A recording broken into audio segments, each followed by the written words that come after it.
Up until now, we've only used variables to store numbers, but Python can handle many different types of data that you might want to use in your programs. Here's a list of the types of data we could use in our code.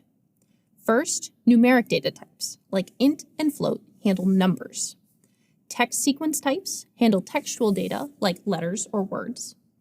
Boolean types represent the values true and false, and will be really useful later when we add logic to our programs. Python also has more complicated types like sequences and maps that we'll cover eventually, but for now, let's just look at the first three categories: numeric, text, and Boolean.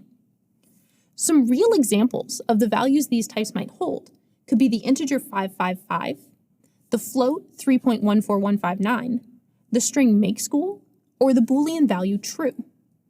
Python has special behaviors when working with each data type, so this means that when you're designing your programs, you'll need to choose the types for your data based on how you're going to use them. Before we dive into which type to use when, though, let's look at a really useful Python tool. We can check the type of any variable that we create in the console using a built-in function called type. There are lots of different built-in functions in Python that we'll cover later in the course, but this one allows you to ask what the type of a variable is. So let's define the variable age and give it the value 24.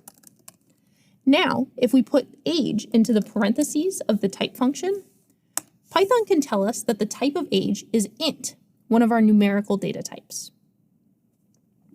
Let's look at our type options again and decide when we would want to use each one in code. Numeric data types include integers and floats. Integers are the whole numbers we've been using for our variables so far, and can be any positive or negative whole number without decimals, like -1, 4, or 0. They're unlimited in size, so you could even represent a number like Google or 10 to the 100th in Python. The floats type handles positive or negative numbers that do require decimals, such as pi. While int and float both represent numbers, it's important to assign a value to the data type that best represents the value. For example, if you have a box of donuts, the number of donuts in the box is equal to 12 and would be best represented as an integer. On the other hand, the price of the box, maybe $10.99, uses a floating point value, and so would best be represented as a float to capture that decimal value. Text data in Python is represented using a string, which is a sequence of characters. You can use any letter, number, or symbol that can be typed on your computer as one of the characters in the string, as long as the whole string is wrapped in single or double quotes. Python lets you use either as long as you don't mix them up. So for example, we have the string hi there wrapped in single quotes, and this string is a total of 9 characters because we count all of the pieces that make up the string, including spaces and symbols.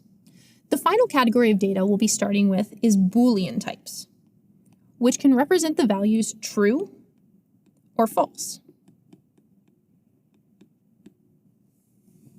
Note that in Python, we capitalize these true and false keywords. We could use Boolean values to store information about things like the weather. The variable is raining is true or false depending on whether there's rain outside. You could also use a Boolean to store whether or not an item is in stock in a shopping app. It could be true when the item is available and false when it's out of stock. Try out these next exercises to review the different data types and practice deciding which ones are best to use in your own programs.